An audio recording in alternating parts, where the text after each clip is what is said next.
Hey, Jim, just tell us when you're done eating, and we'll get the show started. Okay, I'm not quite done. I got some chicken noodle soup here. Sure, yeah, there we go. That's some chicken noodle soup. Perfect. Yep. And that's a great start to Old Crimson because old people love soup. It's brought to you by the Cougar Collective, your home base for NIL opportunities. Join the 1890 Club for as little as $18.90 a month. Visit CougarCollective.org. Also, Flat Stick Pub, Cougar owned and operated, Kirkland, Pioneer Square, South Lake Union, Spokane, Bellingham, and Redmond. Visit FlatStickPub.com. They do not have chicken noodle soup on Is it okay if I drink menu. Water during the broadcast, or is that what old people do too? Yeah, I think so. Water is good for old people. Listen, we can't waste Jamey Vinnick's time. Jamey's just got a little time with us because he's got to go cover some Cougar basketball duties coming up here shortly. Jamey Vinnick, a Coug fan who joins us every week as well to give us a practice report. Now, there's not much going on because it's bye week, but real quick, the news of the day, Jamey Vinnick. I'm sure you guys have got this all covered. Well, I know you have it all covered up at CougFan.com. Gonzaga joining the conference. How big of it? I mean, it's a huge deal. This came together pretty quietly, and then all of a sudden, boom, the news comes out that they are members of the conference. How did it all shake out and happen? Yeah, I mean, I think there was – I mean, it's been connected. You go back years and years and years. There's always been the conversation of why is Gonzaga not in the Pac-12? And, of course, the counter was always there's no football. We don't want to have a team without football. And then, I think as things have progressed, you start looking at Gonzaga and saying, well, shoot, that is the premier basketball program on the West Coast in the West. And, sorry, Arizona, but it's Gonzaga. And I think, Brett McMurphy kind of started the rumors last week. They were quickly kind of shot down, said, no, that hasn't happened yet. But lo and behold, it was only a matter of time. And it's huge for the league. I mean, obviously, this doesn't help with the football side of things. It doesn't get you to the 8 that you need. But suddenly you're looking at of the 8 teams, you got 6 that were in the NCAA tournament last year. You've got 2 of the last 4 NCAA runner-ups when you look at Gonzaga and San Diego State. And that's a marketable thing. You suddenly look back towards Memphis, who, turned the Pac-12 down, wants more money, etc. If you're looking for an 8th member with maybe a little more kind of oomph than a Texas State per se, well, suddenly Memphis, who prioritizes basketball, is looking saying, wow, that's becoming a pretty darn good league. So I think it helps the perception as well because suddenly any team that's going to join the Pac-12 knows it is coming into what you could argue is one of the top 3 or 4 basketball leagues. I mean, I think it is better than the Big Ten. And I think if you look at what the ACC was last year, I think this current version of the Pac-12 is better than that. Obviously the Big 12 is still the power, the SEC, Big East. But this is there's conversations been a Power 4 league in football, Power 5 league in football. I think some work still has to be done to get there. This is without a question, in my opinion, a power league in basketball. Well, Jamey, I'm fired up about this Gonzaga news today, but I'm just wondering, I'm not so excited about adding Memphis or Tulane or South Florida. I like the geographical bind of the Pac-12 conference. And so what do you think will happen? Do you think Memphis is the favorite right now or Texas State? How about Hawaii? Can we please add Hawaii for football? It would be nice for the travel, but that's about the only thing it'd be nice for. And no disrespect to Hawaii. I think I've written as much saying everyone wants to see Hawaii succeed, but it's not a sustainable program, I don't think. I mean, they've been bad for a long time now. And they got an old stadium. They don't make a whole lot of money. Jamey, let me interrupt you for a second. It's always that last chance to get well. If you're losing money betting on college football, you always have that late game in Hawaii where you're going like, give me 100 on the Rainbow Warriors or whatever the hell they're calling themselves these days. If you're putting 100 on the Rainbow Warriors, Jim, I've got some questions. But, Brandon Marcello from 247 tweeted earlier that, something along the lines of Memphis, there's been no talks with Memphis. It's not on the table, so on and so forth. As we know, that changes in about 10 seconds at any given point. I think, yes, I would agree. In an ideal world, the conference stays out west. I just think the options have become limited. If you're looking at a Texas State, is that Western more than Memphis? Yes. Is it so much more that you would rather take a lesser group of programs? See, that's where I kind of start to struggle. In a perfect world, we build a conference where like the 12 premier programs on the West Coast play each other in a season, and then at the end of the year, they play the winner of the best conferences in the Midwest, and we call it the Rose Bowl.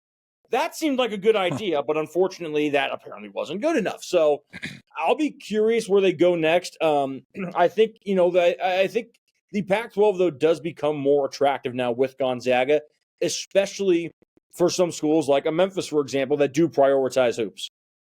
Jamey, let's talk big picture on this thing. We wrote an article about a week and a half ago about this exact same thing happening, in terms of what's going on. And I understand where Jim's coming from. I get it.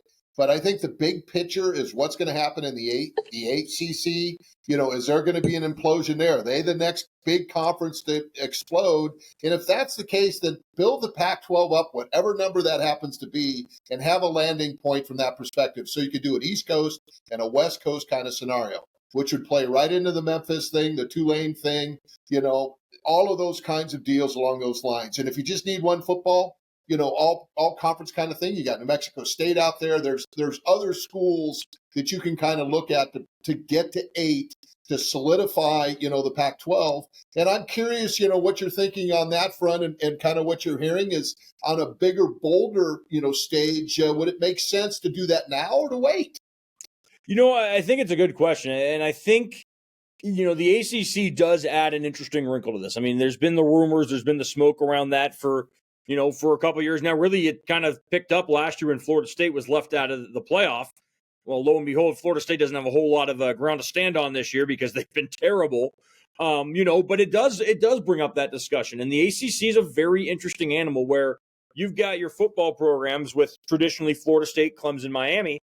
Those are much different than your basketball programs. So any conference that would want to inherit those teams and then start to break up the ACC, are you taking Duke and Carolina? Are you dropping off? You're dropping off some football there. I mean, they've had good teams, but the premier programs at those schools are basketball. Are you taking those schools for basketball and just kind of living with maybe some mediocre to okay football teams? Are you taking Florida State, Miami, Clemson, and kind of doing the opposite? And again, those have had some good basketball teams, but we know football is king there. It's basketball is king at Carolina and Duke. So I do kind of wonder where that all plays out. And then you have Wake Forest, and you got Syracuse, and you got the Virginia schools, and you've got Stanford and Cal. And, there's so many questions I have. The one team that I keep looking at from the ACC is SMU. I don't think that's it doesn't seem like a good long-term fit for me. That's a team that if the ACC starts to implode, starts to crack, that might be your target. I think the problem with Stanford and Cal is they're going to turn their noses up at the academic standing of the current Pac-12. I mean, it's, they were obviously the academic heavyweights along with Washington, I guess, in the last Pac-12. But, I think that is what I would think is Stanford and Cal won't join this Pac-12 because the academics aren't good enough for them. So I do think that there is, I don't want to say that there's like absolute desperate urgency. The Mountain West added UTEP today. I don't think that's what the Pac-12 is planning to do. There's been a lot of talk of Sacramento State. I don't think you're at that point yet, personally. If they needed to have with Davis. If you had to do anything in that group, go for UC Davis. They got 42,000 students. They're an unbelievable academic deal, and they got the money. They could elevate. Yeah, and if you needed a 8th school by the end of the calendar year, okay, then maybe those conversations start. You don't need an 8th school until closer to the 2026 season. You have some time. Now, I think everyone and the commissioners and the presidents and everyone included would like to get that finalized. At least have that, safety net and relief of, okay, we've got 8. And that's maybe where would you invite a Texas State and New Mexico State, so on. But I do think there is going to be some benefit to staying patient because it just doesn't seem like the ACC is going to be sustainable in its current form. Jamey, what do you guys got burning up at CougFan.com right now? What are you guys working on? Yeah, so obviously, with a bye week, there isn't as much, there's no football coverage or game coverage because there's no game. So, we'll have some basketball stuff coming, going to practice here in a few moments to talk with Coach Riley, a couple of players. Hoping maybe a couple of football features. They are actually doing media Wednesday, so we should get a chance to talk to Jake. We'll see, and hopefully at that point we'll get some injury updates and so on. Other than that, just kind of, there's going to be some more realignment talk and, kind of just your resetting the stage type deal. All right, you're through 5 games. you kind of start to have an idea of what the identity is of this team. What does the next 7 games look like? How do you avoid last year and the year before where you start 4-0, you start 4-1, and then you finish poorly? How can you take 4-1 now and make it 9-3, 10-2, 11-1? Right. So that's kind of the focus this week without a game. And then, of course, over the weekend and into next week, start looking ahead at Fresno State. Jamey, you're the best. Thanks for doing it. And we'll talk next week. Thank you, sir. Sounds good. Thanks, guys. Yeah, there he is, Jamey Vinnick from CougFan.com. And Jim didn't offend him, I don't think. Yet. You want to wait till he leaves to offend him? Oh, just take shots behind his back. Yeah, do you want to take shots now? Yeah. Well, I mean, you rip the most, don't you? Do you want to take shots at him right away? I don't know what they're, you're just talking about. We'll get to the Boise disaster on the blue turf and all that here in a second. The addition of Gonzaga, I mean, this is such a fucking home run. And I'm just in all these people last week, the Dan Wetzels and the Pat Forties and who else am I missing? Dan Wolken, who have been dunking on this conference forever. And then they did it last week. Oh, look at what they're doing. They missed the boat. This is a terrible conference. They don't know what they're doing. They just got the best basketball brand on the West Coast. They just got the best basketball brand in the country, a top 5 brand in the country. Just joined their conference. It's in the West. And these guys, and then they don't write anything this week. There's just nothing about it because it doesn't. Because they wanted us to die, Puck.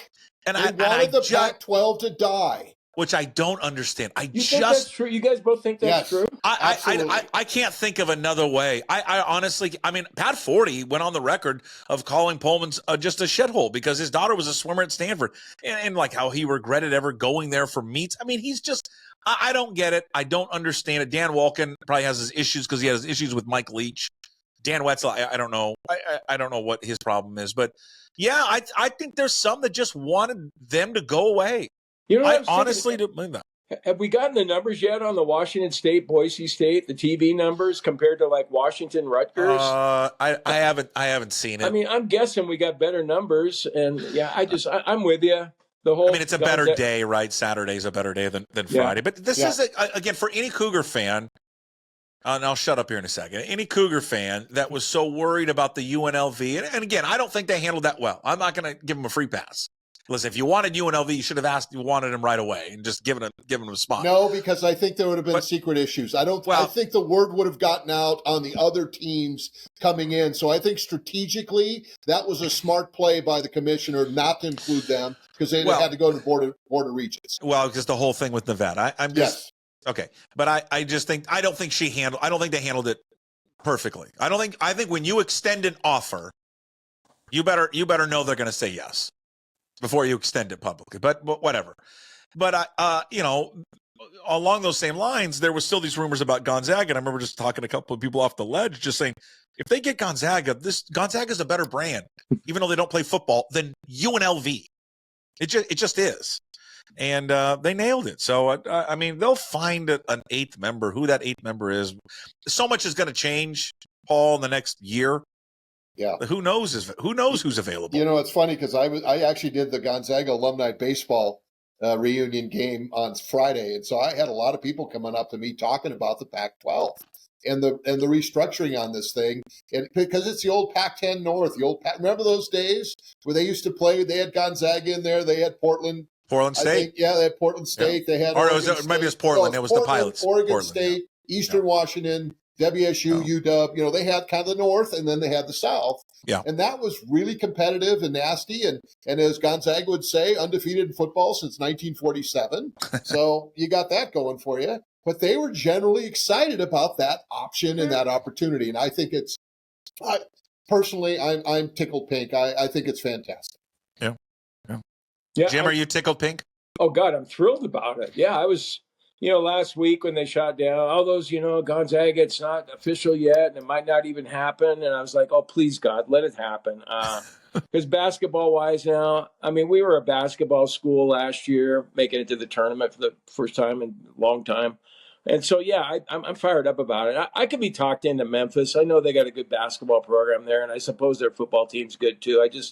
I still am fighting against the regional part of it and going that far east. But whatever.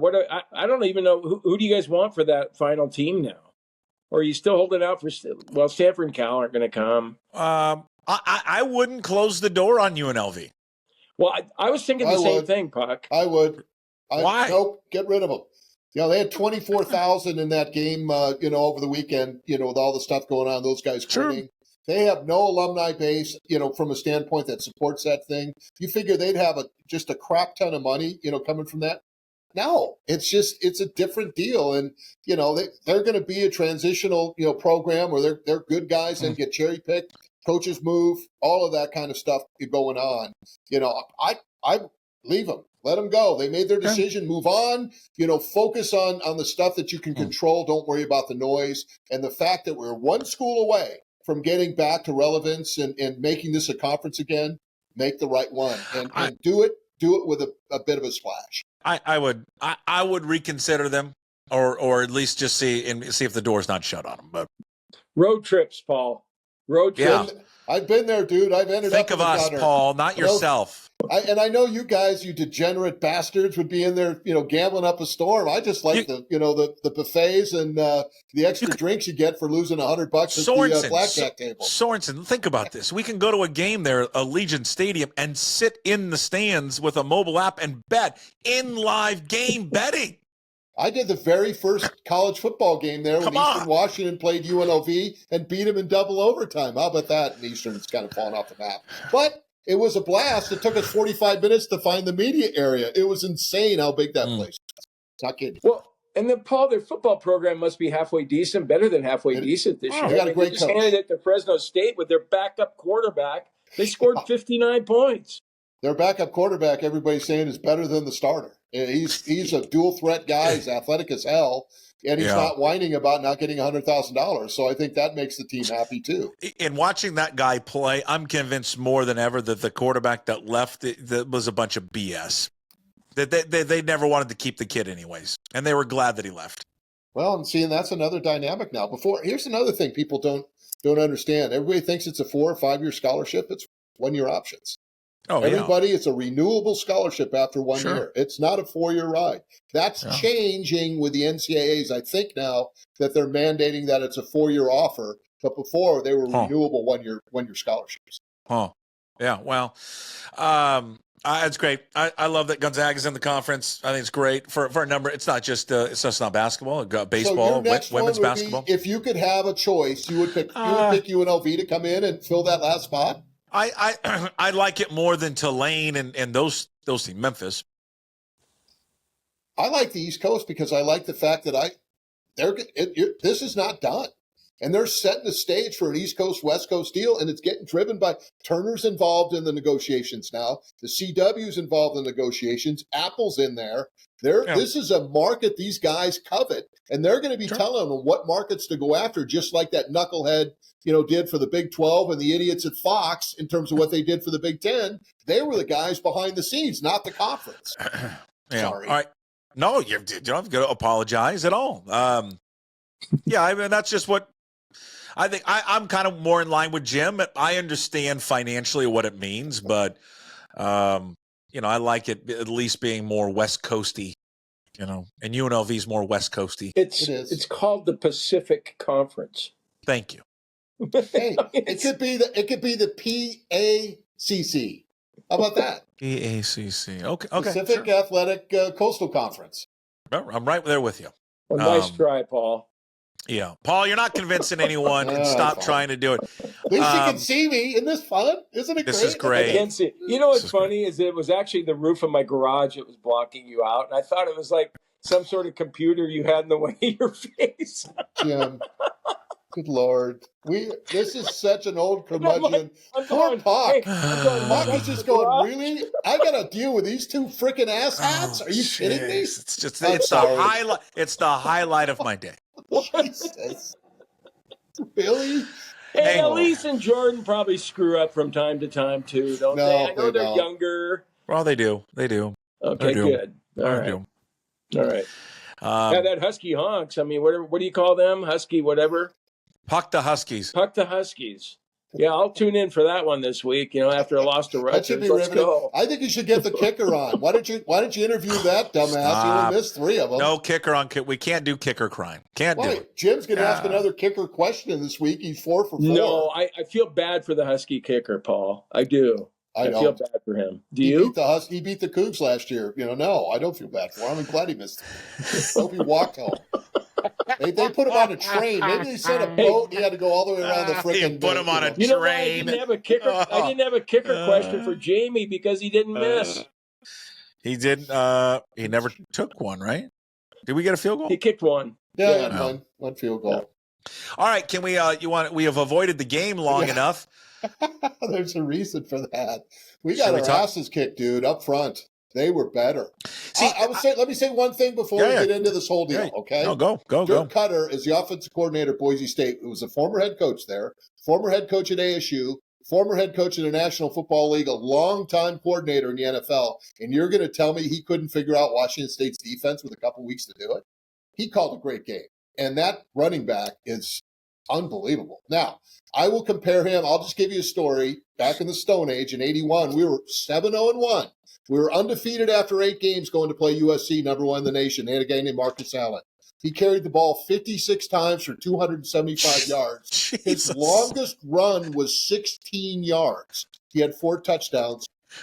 He was unbelievable. 56 carries? 56 carries. What year was this? They ran 90 offensive plays. He had 81. half of them. Oh, was it 81? But it was 81, 1981 in the Coliseum. Oh my God. And I hit him so many times. I mean, I introduced myself to his shoes because he was usually stepping on my head when he did it, but he was unbelievable. And that performance on Saturday night reminded me of Marcus in the Coliseum in 81. Can't get past 56 carries. 270. He averaged under 5 yards a carry. Wow. Yeah, it was just a bad combination of having a team that misses a lot of tackles as it is against a guy that forces the most missed tackles in the country. So what did we expect? Actually, after the first quarter, after he had that one long run, they did a pretty good job. Huh? Yeah, I thought we did pretty well. And then I thought, okay, we're not doing great, but we're not doing terrible against this kid. And then he just exploded. We get within 7, and then he just went off again. Jim, because the physicality by their offensive line wore that defensive line down. One, we weren't good tacklers going into the game. By the way, we're number 1 in the nation for most missed tackles. That dude was responsible for 17 by himself. They had 26 missed tackles in the game. Okay. That's a real red flag, though, right, guys? Because that's 2 weeks. That's 2 weeks in a row now, where a team from the Mountain West is more physical than you. That's right. I mean, because San Jose State was, and we talked about it. They looked bigger. They performed bigger, and then Boise State again. If you went into it, which one's the Pac-12 team? Which one's the Mountain West team? You would say Boise State's the Pac-12 team. You think they're going to run into somebody as athletic as that kid the rest of the season? No, but no. Not the running back, but the offensive line was so much bigger than our defensive line. And that's 2 weeks in a row that a Mountain West team's offensive line and defensive line is bigger than our lines. That's an issue. Well, thank God we're taking aerobics classes or maybe yoga beforehand instead of, eating extra pizza. Why? Is that what they're doing?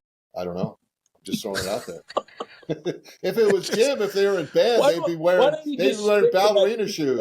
Hey, Sorensen, why don't you stick to that straightforward analysis which started the Boise State game here? When you said that they were better than us, yes, they were. That's perfectly said. That team was better than our team, unfortunately. Oh, yeah.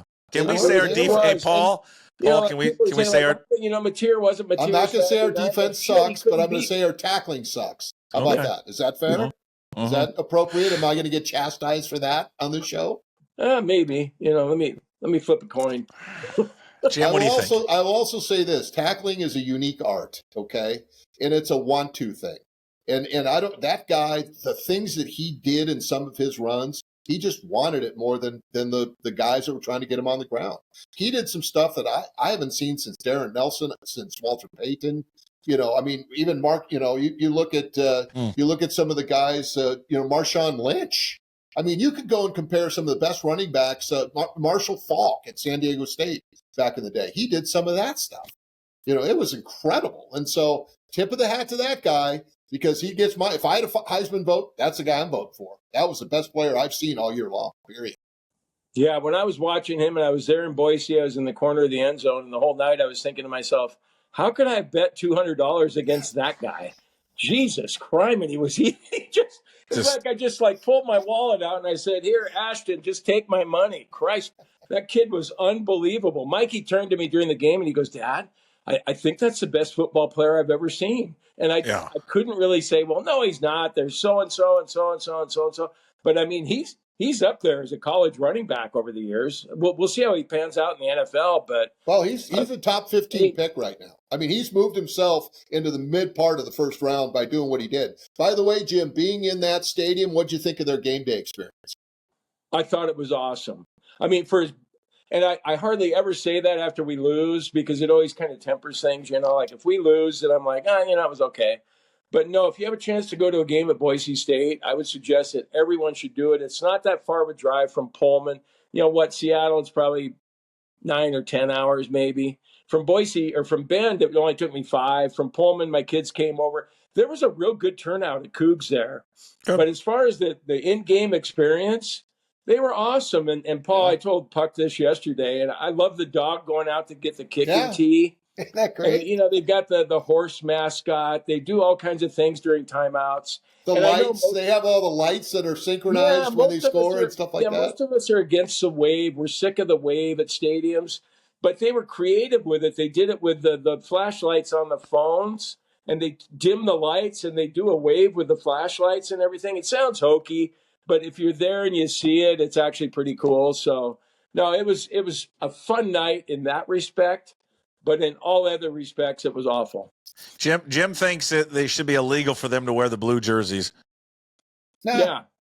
Yeah, I know. I mean, it's the same. That's an advantage for them. It was the same shite we heard from the Montana fans when Eastern wore red jerseys on their red turf.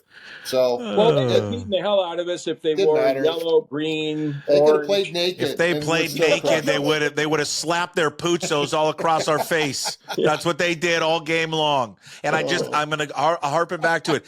To me, it makes me real concerned, honestly, that 2 weeks in a row that Mountain West schools pushed them around. Those are two schools that were more physical than Washington. Then we need to bring out the Mike Leach sand beach and intensity toughness thing and quit coddling these guys and get them to toughen. Put some boxing gloves on in the locker room and fight a couple of rounds. I mean, figure this freaking shit out if that's the case. And if you don't have tough enough guys on it, then the next guy's up. And let him play. And if he's not good enough, then you find the next freaking dude. That's how you do it. When's the last time? When's the last time they've had a real difference maker at defensive tackle? Oh, well, who? Hercules? Mataafa? Mata. Okay, but how many years ago was that? Yeah, that was. He was long ago. Yes, it was. It was like this, like Leach. I like the Gustav kid, the big. I mean, but he's one guy, and he's getting double teamed all over the place. They just don't have girth, and they get one. They get no one that comes off the edge. No one that can beat a guy one-on-one. Well, you're talking. Basically, Stone and Jackson were two of the best in Cougar history. That they just one went to the league and stuck. One went to the league, got cut. But it's probably going to get picked up somewhere else. So you're talking two NFL guys. They don't have two NFL guys, other than maybe the nose tackle up there that's going to get a chance to get in. I go back. I harken back to Leon Bender. I go back to Keith Millard, Eric Williams. You got Wilford Haas. You got Chad Eaton. I mean, linebacker. You got Mark Fields. Remember when that guy played? He was an absolute animal. So there's some dudes. Will Dirting, but I think Mataafa is probably the last, when you look at kind of a major impact player on that line. That game he had at Utah, remember that one? He had but he was even undersized, right? Yeah, I mean, he wasn't a defensive tackle. It was the Grinch speed D because we weren't big, so we just made him fast, and so they blitzed. He was a great teacher of blitzes, so they would delay blitz. They would kind of stem and do different things. They'd cross and they'd do a bunch of stuff to screw up. They'd shift. right before the snap. Remember that? They used to drive coaches nuts because that would screw up their blocking scheme. So they did a lot of kind of tweaky kinds of stuff. And help me understand this. I bet you Jim's got the same question as I do. How come every time we blitz, it takes us an hour and a half to get home, and they never get there? But yet I watch Boise State blitz, and it's coming from everywhere, and the second that ball snapped, they're in the backfield. Well, and your blitzes are from the outside. You got why do they blitz from the outside? It takes forever to get there, and they never get there. Well, and you can do some run blitzes, basically run packages, which is just gaps straight across. So you think of your center and your two guards, and you're just filling those gaps all the way along. That's what a run blitz is. On the pass blitzes, they'll loop their DNs inside, then they'll bring their guys off the edge, and that always takes a lot longer. That was Leach's philosophy, why he liked to get big, long tackles and then have them drop back 3 steps, because it's that much harder to get to the quarterback because you got to run farther. So, if you're going to blitz, bring it up the middle, be creative on it. And that's what Boise did. They would line up 7 guys on the line of scrimmage, and Mateer would get up there and going, oh, crap, they're going to blitz. And then he would check out, and then they'd bring 3 and drop 7 or to 8, and then, or they would bring 7, or they would just bring half the side, so the defensive coordinator for Boise called a great game, kicked our ass. Offensive coordinator for Boise State called an awesome game, kicked our ass. We were outcoached on that on both the coordinator side, and we were outplayed on the line of scrimmage, period. You're going to lose. Well, I'm disappointed. I think we're all disappointed, but I'm not necessarily discouraged, though. That might have been a hell of a team that we lost to. They only lost to Oregon by 3 in Eugene. And so now I'm a huge Boise State fan now. I want them to run the table, win the rest of their games, make the college football playoff. And if we were to somehow finish 11-1, we could say, hey, man, our only loss was to that blue team with the hell of a back, and still make a case for us to be in the playoff. And I know that's the dog that ran out and grabbed the tee. We like that team. And, the other thing, remember, Jim, we were talking about realignment. We were talking about bringing it. And he goes, well, I don't want to go to those stadiums. They suck. It's a great experience. It's new, and it's kind of fun to see it. Cougar fans will enjoy it. I've been to all the stadiums for the new schools coming in, except for the new stadium that Colorado State just built on campus, which is a couple years old, but it's beautiful. So there's some neat opportunities out here with this new conference, with these new teams coming in, new opportunity, kind of new traditions. So instead of embracing the suck that it was the last 13 months, I'm going to embrace the cool and the good that we've got coming up. And I'm excited. I can't wait to see what Fresno's like. I've heard of what Fresno State is like. But I'll just say this about Boise State. There are only 2 other maybe 3 atmospheres in the Pac-12 that are better than that. That's it. I mean, Oregon, I'll get Washington, and probably Oregon State. Utah's pretty good. Oh, Utah. I'd throw Utah in the mix. Okay, so 4. That atmosphere was better than Arizona, better than anything in the Bay Area schools. I like the Beavs. I think Oregon State's got a great atmosphere as well. You need to get them in the mix. Yeah, so I named 4. That's a better atmosphere than Colorado. Oh, yeah. Stanford. It's awesome. The tailgating there at Albertson Stadium, too. Like I went to this place called the R Bar, and the R Bar was about 100 yards from where most of the tailgating was. And they've got a little, grocery store right there where you can go in there and get the beer and then head to the tailgating. I mean, it's awesome. It's really, it was a fun night. Of course, it helped that it was like 90 degrees too. Yeah. It was beautiful out. But no, I mean, Boise State now. So we always sit there and think, okay, Pac-2, we need to remain relevant. Go Beavers, go Cougs, all of that. Well, shit, now we got Boise State. Oh, They're one of our teams now too. If they made the college football playoff, we can kind of rightfully go, hey, man, hey, look. It's a Pac-12 team that's in there. They're going to be Pac-12 here soon. I know they're not this year, but they're coming. So take a look at our conference. Don't forget about us. And Boise State, if they want to wave the flag for the Pac-12, let's go for it. It's a better. You said it earlier. That is we're going to look back. That's a damn good football team. It is. And I'll tell you right now, Fresno State's going to be nobody to sneeze at it either. We had them last year early in the season. Eastern went down, lost in double overtime. I was on the field at the end. That place is loud, and it's a bowl. And the Valley, there's a lot of tradition in the Valley. They have a V on the back of their helmet, which is cool, and that's the agricultural aspect of California and kind of the blue collar, hardcore tough kind of mentality kind of thing. And that, Tarkanian, had his run there, Sweeney back in the day. And, they've had some really, really good coaches that, that did an awesome job. You'll have fun going down there. Tailgating is not as good as it is at a Boise State, but it's still fun. And it's not the same atmosphere. It's just a different kind of intense. And these guys will get on your ass a little bit too. Yep. So I like that. I think that's kind of fun. That's the best part of it. Can we be honest about that though? I mean, like if I turn to my wife and say, "Hey, honey, you want to take a trip to Fresno with me?" I mean, do you think she's going to be jumping up and down and doing cartwools? No. Like nobody wants to go there. Nobody wants to go to Fresno. Who wants to go to Fresno? Okay, did anybody want to go to Corvallis? Yeah, Pullman. How about Pullman? Pullman. Did anyone say to themselves, "Hey, let's go to Pullman"? Like can't wait for that Pullman trip. I know that's pretty rich of me to say that, especially when Pullman's my favorite place. I mean, come on. It's just it's not the Nirvana. Well, then San Diego State, they have a brand new stadium. Colorado State, brand new stadium. Utah State, it's right at the base of the Wasatch Mountains. Logan's awesome. It's awesome. I love the view there. And in fact, my old high school coach lived there. My son played, and they lost a tough one, but he had a great game. I think he had like 17 tackles. He was all over the field.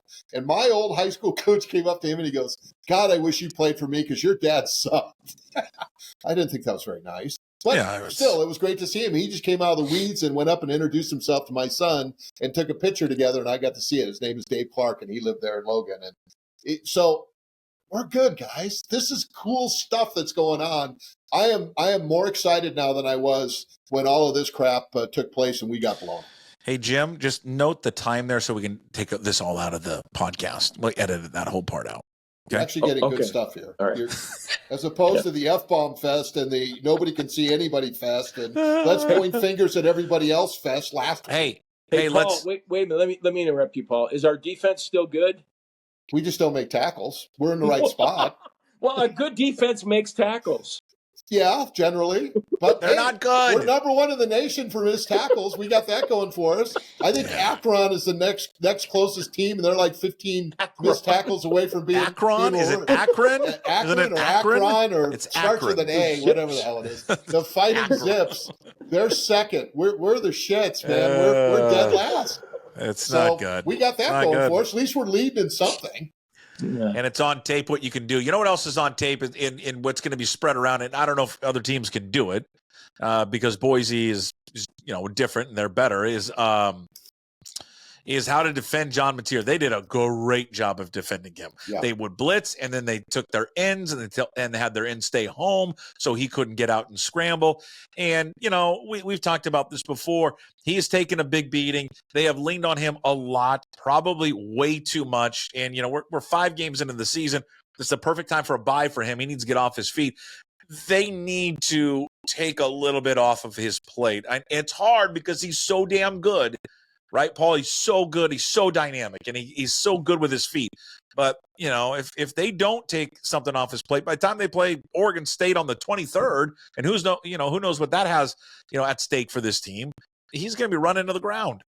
Well, that's what we talked about, Puck. We mentioned before the season, Jim didn't think it would be an issue, but from a perspective of the beating that he took, he was sacked 7 times, 11 tackle for losses, and he probably – the sad part, they had the right game plan if he could have got the ball out in the flat.